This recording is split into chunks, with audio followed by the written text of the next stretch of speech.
আমার আর এভাবে প্রতিদিন মার খেতে বকা শুনতে ভালো লাগে না রে। তোকে নিয়ে আর পারি না বাপু। তোর জন্য রাজ্যের কথা শুনতে হয়। এই ভুলু, এদিকে আয় হতচ্ছাড়া। কি রে বলি, সারা দিন যদি মাঠের কাজই করিস তাহলে ঘরের কাজ কে করবে শুনি? মা, আমার গরুটা এত তাড়াতাড়ি কাজ করতে পারে না। আমি কি করব বলো? মরণ! তা এসব শুনে আমি কি করব শুনি? আমার ঘরের কাজ সব পড়ে আছে, এসব কে এসে করবে শুনি? তোর মরা মা জ্যান্ত হয়ে করে যাবে নাকি? অমন করে বলছো কেন মা? আমিই করে দেব তোমার সব কাজ। আমি এখনই বাড়ি যাচ্ছি।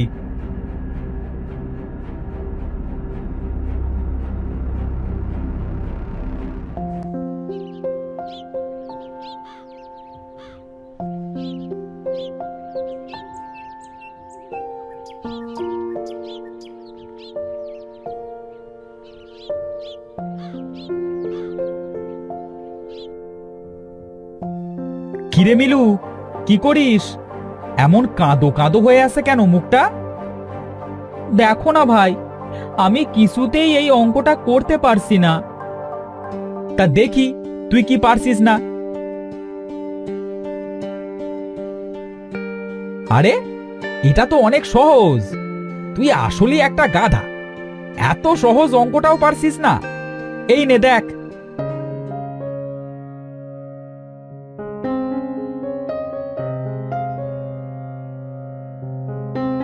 ও মা, হয়ে গেল!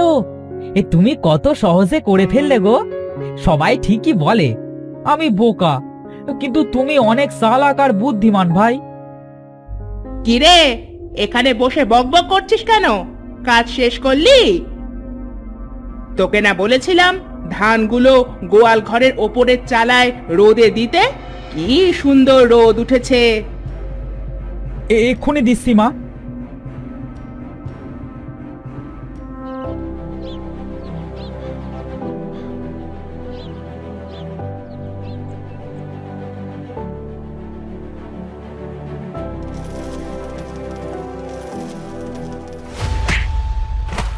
এই যা, কি হলো? ধানগুলো সব জলে পড়ে ভিজে গেল যে। এবার কি হবে? মা তো আমায় মেরেই ফেলবে। হায় হায় রে, এ কি করলি তুই হতচ্ছাড়া! হত ভাগা সর্বনেশে! ভুল হয়ে গেছে গো মা। পাটা ফসকে গিয়ে ধান পড়ে গেছে। তুই ধানগুলো ভিজিয়ে ফেললি? হতচ্ছাড়া! আজ তোর একদিন কি আমার একদিন! আমি ইচ্ছে করে করিনি মা। এবারের মতো ক্ষমা করে দাও। আমার শরীরটা খুব ক্লান্ত। হঠাৎ পা ফসকে গেছে। এই তো সুযোগ, এবার এই আপদ দূর করতে হবে। মিলু বাড়ি নেই, এখনই বের করি এটাকে। হতচ্ছাড়া আপদ, দূর হ! দূর হ আমার বাড়ি থেকে, এক্ষুনি দূর হ! আমি তোর মুখ দেখতে চাই না। আমি কোথায় যাব মা? আমায় তুমি তাড়িয়ে দিও না। আর একটাও কথা বলবি না, এই মুহূর্তে বের হ। আপদ, কোনো দিন যেন আর এ বাড়ির ত্রিসীমানায় দেখতে না পাই। তোর ওই অন্ধ গরুও তুই নিয়ে যা।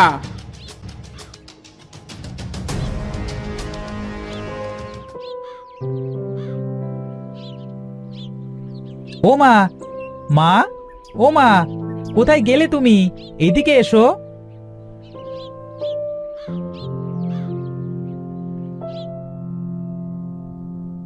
কি হয়েছে রে, এমন হাঁপিয়ে ডাকছিস কেন? ভাইকে তো খুঁজে পাচ্ছি না। ভাই কোথায় মা, তুমি কি জানো? ওই হতচ্ছাড়া আপদকে আমি দূর করে দিয়েছি। কেন করলে তুমি এমন মা? আপদ গেছে, ভালোই হয়েছে। এখন আয়, খেয়ে নে। তুমি আমার ভাইকে বের করে দিয়েছো? তুমি খুব খারাপ। তুমিই থাকো তোমার বাড়িতে, আমিও থাকবো না। যাস নে বাবা, আমায় ছেড়ে যাস নে।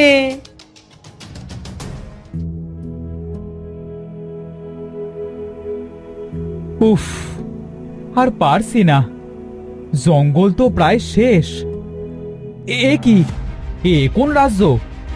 এ জায়গা তো আগে কখনো দেখিনি। এ কোন মায়াপুরীতে চলে এলাম আমি? গাছপালা হাওয়ায় ভেসে আসে কিভাবে? যাই, আর কিছু দূর এগিয়ে দেখি কারোর হদিশ পাই কিনা।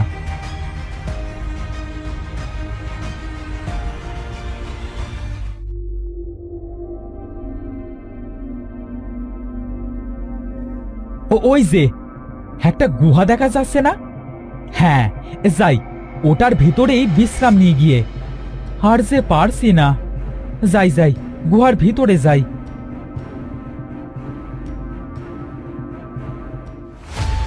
হে কি, এ যে এক বিশাল রাক্ষস, আমাদের দেখতে পেলেই খেয়ে ফেলবে।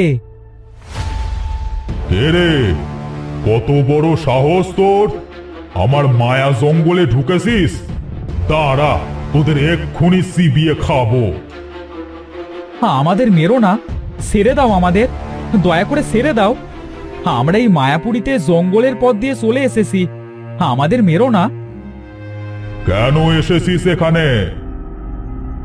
আমার সৎমা আমাকে বাড়ি থেকে বের করে দিয়েছে, তাই আমি আমার অন্ধ গুরুকে নিয়ে জঙ্গলের পথ দিয়ে তোমার এই রাজ্যে এসে পড়েছি। ও মাগো, মরে গেলাম গো ব্যথায়। ওরে বাবা রে! এ কি, তুমি কাঁদছো কেন রাক্ষস মামা? আমার পায়ে কি যেন একটা ফুটেছে, বুঝলি? দেখতেও পাচ্ছি না। আহারে, তোমার বুঝি খুব কষ্ট হচ্ছে? আমি তো ছোট, আমি দেখছি তোমার পায়ে কি ফুটলো।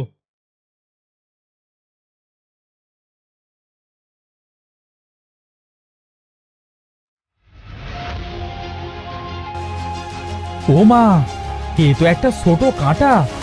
দাঁড়াও, এক্ষুনি বের করে দিচ্ছি।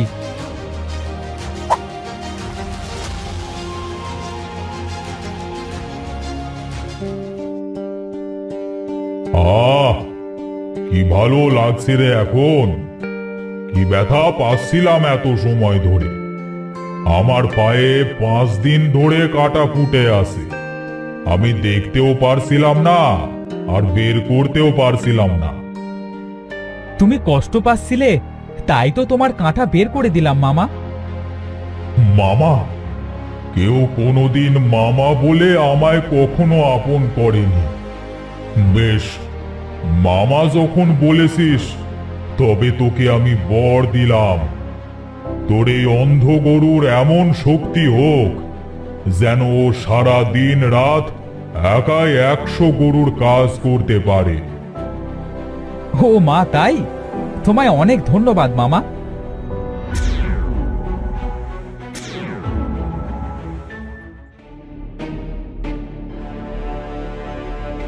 বাবা বাবা, কি হয়েছে জানো? জঙ্গলের মাঝে এক ছেলে পথ হারিয়েছে, কান্না করছে। সে কি, ছেলেটা তোকে দেখে ভয় পেয়েছে নাকি? হ্যাঁ বাবা, অনেক ভয় পেয়েছে। ভয়ে একেবারে কাঁসুমাসু হয়ে গেছে। বারবার বলছে, আমি ভাইয়ের কাছে যাব, আমি ভাইয়ের কাছে যাব। এটা নিশ্চয়ই আমার ভাই, আমাকে না পেয়ে আমার পিছু পিছু এখানে চলে এসেছে। ও মামা, তুমি আমায় একবার নিয়ে চলো না গো ভাইয়ের কাছে। এটা কে বাবা? সব যেতে যেতে বলছি, আগে চলো, ওকে আর ওর গরুকে সেই ছেলের কাছে নিয়ে যায়।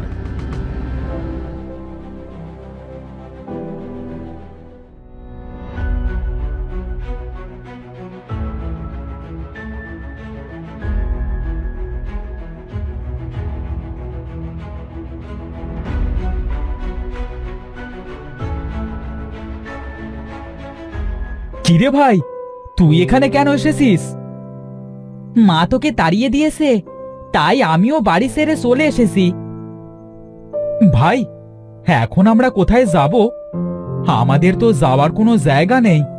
আমরা কতদিন এইভাবে জঙ্গলের মাঝে থাকব? সেটাই তো, আমরা এখন কি করব? এভাবে তো আমরা না খেতে পেয়ে মরবো। না না, আমি থাকতে তোমরা মরবে কেন? আমি তোমাদের একটা রাজ্যের খোঁজ দিতে পারি, সেখানে তোমরা অনেক সুখে শান্তিতে থাকবে। বলো বলো, কি সেই রাজ্য? বরফের রাজ্য। সেখানে তোমরা বরফের রাজার কাছে অনেক ভালো থাকবে। আমাদের সেখানে নিয়ে চলো, চলো আমরা সবাই সেখানে যাই। না না, সেখানে আমার যাওয়ার অনুমতি নেই।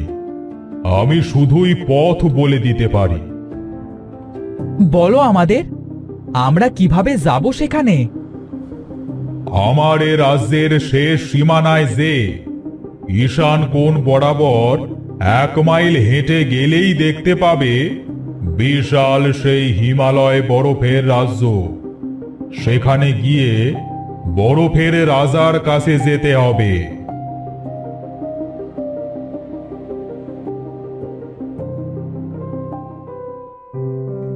হ্যাঁ, ও ভাই, 1 মাইল পথ যে আর শেষ হয় না। আর কত দূর? এই তো ভাই, আর বেশি দূর পথ বাকি নেই আমাদের। ভাই রে, যত দূর এগিয়ে যাচ্ছি ততই তো ঠান্ডা বাড়ছে। এ ঠান্ডা যে আর সহ্য করতে পারছি না। আর একটু কষ্ট কর ভাই আমার, এই তো আমরা প্রায় পৌঁছে গেছি। তুই এক কাজ কর, আমার গরুটার পিঠে চড়, এত দূর হেঁটে যেতে পারবি না। আচ্ছা, বেশ।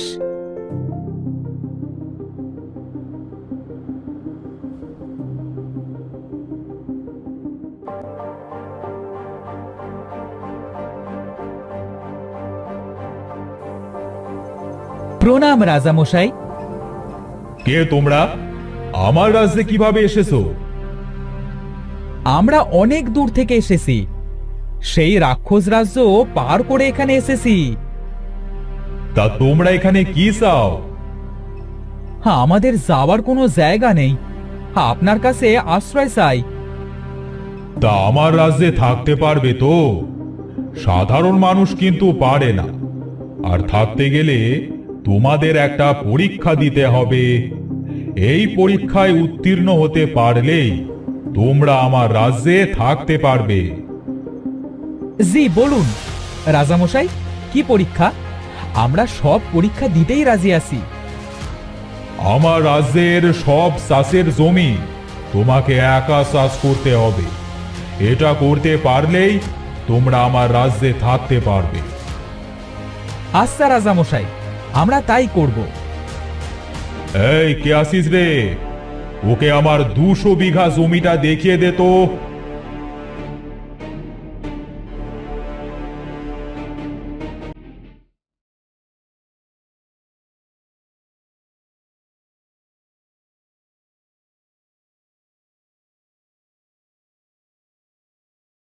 ভাই, তুই এ কাজ কিভাবে করলি? চিন্তা নেই, রাক্ষস আমার গরুকে বর দিয়েছে, ভুলে গেছিস? তাই তো। আমি তো ভুলেই গিয়েছিলাম। বেশ, চল এখন থেকেই কাজ শুরু করি।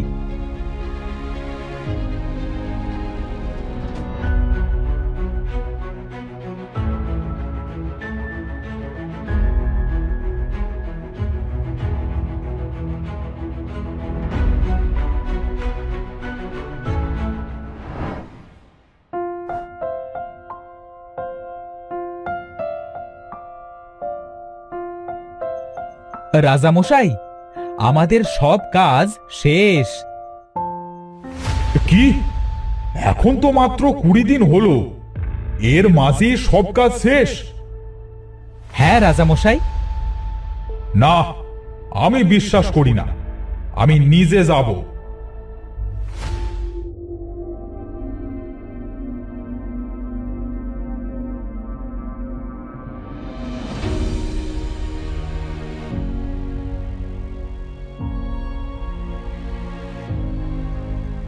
বাহ, আমি তোমাদের উপর অনেক খুশি। এই তোমরা আমার রাজ্যে সারা জীবন থাকতে পারবে। আর আজ থেকে তোমরা আমার রাজসভার বিশেষ অতিথি হলে তোমাদের সারা জীবনের সব দায়িত্বই আমার। ধন্যবাদ মহারাজ। মহারাজ আপনাকে অসংখ্য ধন্যবাদ।